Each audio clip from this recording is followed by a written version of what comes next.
It's my feel-good breakfast show.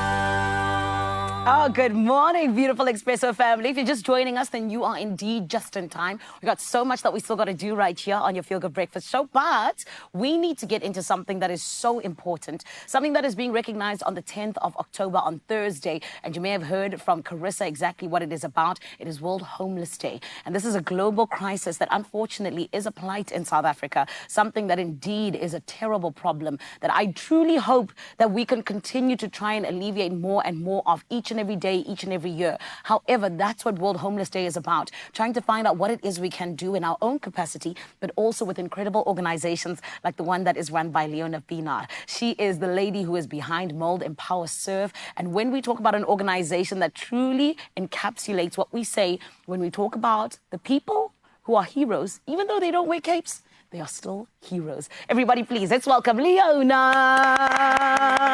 Thank you, Zanele. How are you, my Leona? I'm very well, thank you. Thank you for having me. Of course. Leona, the job you do is so important. It's so incredible. Like I said, this is a huge problem in South Africa. But let's first speak about your organization, Mold, Empower, Serve. What exactly are you guys about, if someone doesn't know? Yeah, so we've been operating for the past 38 years, and we operate in Hillbrow, it's our head office. And then we also have projects in Keberga and also then in the Western Cape and in the Ekurhuleni region. We really drive the change of essential change to actually solve systemic problems around homelessness and poverty, because it's a systemic problem. Yeah.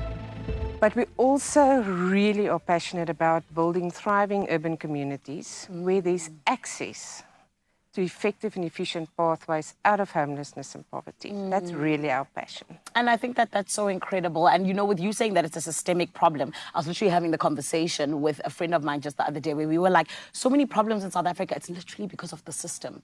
So it's such a difficult thing to fight, but the fact that you guys have taken that on, this is why I say you're heroes who don't wear capes. Thanks, Annie. Thank you. But now talk to me about this, because for World Homeless Day, your message this year is First Walk in My Shoes. What exactly is it all about? I think we chose this theme because there's so many misconceptions about who homeless people are, or how do you become homeless. And it was actually interesting, one of our people that commented on our social media campaign that's been running this whole week already said that every South African is actually 2 steps away from becoming homeless. Sure. And the reason, if there's 2 things missing in your life, if you lose connection to your support structure, Yeah. and you've got no one to turn to, and you lose the ability to earn an income, the chances that you'll become homeless is almost 100%. Sure. And we need to guard that support structures in our lives. So it can happen to anyone. And that's why we are telling stories of real people from different kinds of lives. We had a story yesterday from Angus who went to Stellenbosch University, went to Michael House as a school. Oh, wow. And he fell on hard times, and he's busy picking up his life again. So it can really happen to anyone. Yes, there are people that fall into addiction, there's people, but it's complex. It's not one thing.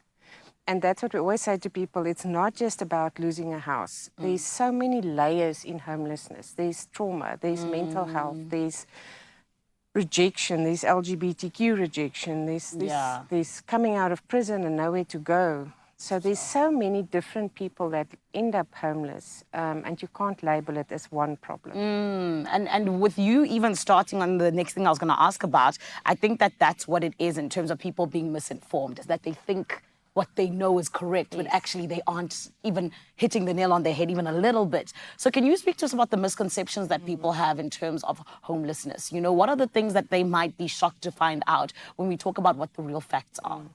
I think one of the biggest things is we as humans live in fear, right? We don't like change. We don't like the foreign in our society, if we can call it that.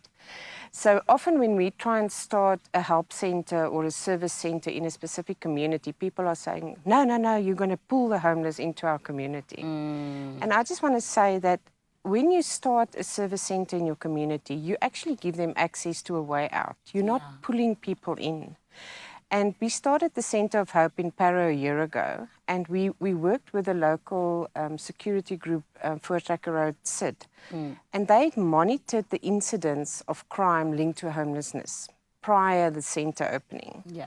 A year later, the incidence rate has dropped with 40% Wow. in 1 year. Just because people had access to the right services. So there's a misconception that if you start a center, it's going to bring bad into your neighborhood. That's not true. Yeah. The second thing that's very important for us is that please don't give cash. Cash is not helping. Cash is keeping them on the street. So we did a cost of homelessness study just during COVID. And they earn roughly around 55 Rand a day in the Cape Town Super Bowl. We did the study there. So if you think about it, if you work on a 14,000 estimate, it's 256 million Rand a year that goes from the public into the hands of the homeless, into the hands of the drug lords. So we really want to appeal. So we've started a universal voucher system called My Change. Yes. We encourage the public to rather buy the vouchers, give out the vouchers, and help us build the infrastructure that's needed so that they can get the right help. And that gives them a pathway into the right services. Amazing. So that's two of the big things I think that's important to know. Thank you, Leona. You're not going anywhere because you've already enlightened us so much. And I feel like there's so much more to speak about. Because Expresso family, this is something that deserves to be spoken about. It's World Homeless Day on Thursday, and we are bringing awareness to that. And it is all about the day of recognizing those who are homeless, but also understanding what it is that we can do, just like Leona shared, on our side to help that crisis, a global crisis that is. Right about now, though, I need you to stay tuned right here on your Feel Good Breakfast show. Because, my friend, yes, we're having these conversations, but there's a whole lot more on the way. What's happening on your side, Cape Town?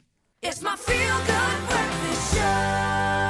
Oh, yes, my beautiful Expresso family. This is exactly where you deserve to be. I say that because I can promise you this morning, we got so much that is still coming your way. However, we always love to start with the important conversations. On the 10th of October, on Thursday, we are recognizing World Homeless Day, which is a global crisis, as I told you earlier on. And this is why we've got Mold Empower Serve, the organization that is helping people turn their lives around, particularly those that are on the streets. And this morning, we're speaking to Leona Pienaar, the CEO of MES, and she's letting us know about a story that I can tell you will touch your heart. This, what we call, is an absolute turnaround story of note, is something that I do know will inspire others as well. We're talking about Ubaba Ntuli, who was on the streets for 30 years, but then turned his life around and returned home. Leona, I can imagine that these stories, they come all the time for you guys, but I can imagine every single time it's a special time. Yes, no, it's amazing. So it's actually fascinating because I've been with Mold Empower Serve for the past 30 years. And I can't imagine that my whole career I would have spent on the street. Sure. So I always do that comparison. And there's amazing people's lives that turn around, people that just grab the opportunity. We've got a lady in Cape Town currently in our staff. Yeah. And her dream is to be a writer. And you must see the amazing stuff she's putting out on social media just about her journey and encouraging others, becoming a mentor. Yeah. So I don't know if you want to hear more about Baba Ntuli. No, we definitely do. That's why I was like, you're going to tell us about him because that's absolutely incredible. So where did it all start and what's happening right now with Mama Ntuli? So on the day of lockdown, level 5, in the morning, we were asked to open an additional emergency shelter that the homeless community could be moved somewhere during lockdown. Yeah. And one of the first trucks that arrived that morning was dropped by the army, and a whole bunch of people climbed off. And there was a 70-year-old gentleman, Baba Ntuli, who climbed off the truck. And we started journeying with him, and we realized all he had on him was a little bag of clothes. He had no identity document. He still had his old apartheid dompas. Sure. And we started journeying with him, with our social workers, and we helped him to get his ID, we helped him to get his SASSA grant, because at the time he was already 70 years old. Imagine on the street at 70, during a COVID pandemic. Yeah. And we started looking for his family, and we could see he had a passion for agriculture. He started at the shelter, just started his own little veggie gardens, and every day you would find him in the ground. And we started looking for his family. And our head of the program, one morning, she looked everywhere, and we knew he was from KZN. Yeah. And we just kept asking and trying to find relatives. And the fascinating thing is she was in an Uber. Yeah. And she said to the Uber driver, "Where are you from?" And he said, "This town." No. And she said, "Do you know anybody there, maybe?" And he says, "No, my brother is there in the police." And long story short, so through the Uber driver and his brother, they went into the village and they tracked down his family. I have goosebumps. And we contacted them, and then apparently his niece was not far from the shelter. She walked past our building every day. Oh. And she came in to see, and then the family realized they haven't seen him for 30 years because he came to work on the mines. And then during retrenchments, he ended up homeless, and he started just doing recycling with trolleys. And as he got older, he just couldn't do that anymore. Yeah. And we managed to get his family to come through. There was a few reconciliation meetings, and he went back home, and we get photos of his bigger farm now. He's still farming, and he's gained weight, and he's just so happy to be home. Oh, man. So people always say to me, is there a point where it gets too late? And I say no. I feel so emotional right now because I feel like that is such a beautiful story of somebody truly being able to return home in so many different ways. So yes, physically, but also returning home to himself, being able to do things like the agriculture that you speak of and everything like that. And that is getting so identity at 70. Yes, exactly. And that's what I mean by returning home. That is amazing, Leona. And can you talk to me just a little bit about, in terms of how you guys pretty much always find yourselves in the situation of now having to integrate this person back into society? How does that go for you? So we follow a four-phase model. Outreach and relief is where we take care of the basic needs and the social relief stuff. Then we have a change readiness phase, which is really about the healing phase. Yeah. It's about the trauma, the mental health, the physical health.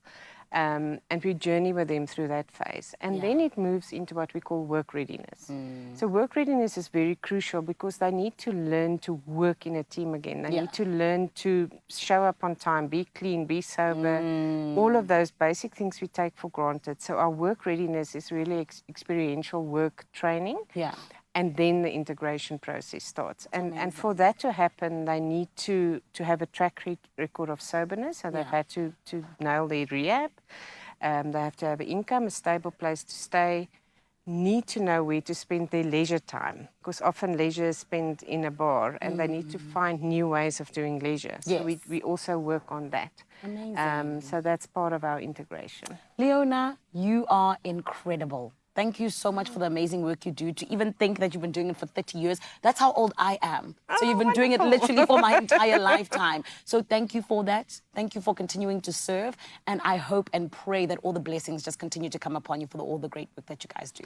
Thanks, Aneli. And we encourage the public to follow our social media campaign this week and just continue to first walk in their shoes. Amazing. Thank Her you. name is Leona Pienaar. She is from Mold Empower Serve, rather. And this morning, of course, getting to hear about the likes of Baba Ntuli is always so touching to the heart. But also, I do believe that we always need to ask ourselves, what can we do? How can we be part of the movement in terms of trying to end this global crisis that is homelessness? Remember, it is happening on the Thursday, 10th October, that we are going to be getting into more of how we can be a part of making that change. Right about now, though, I want to cross over to Cape Town.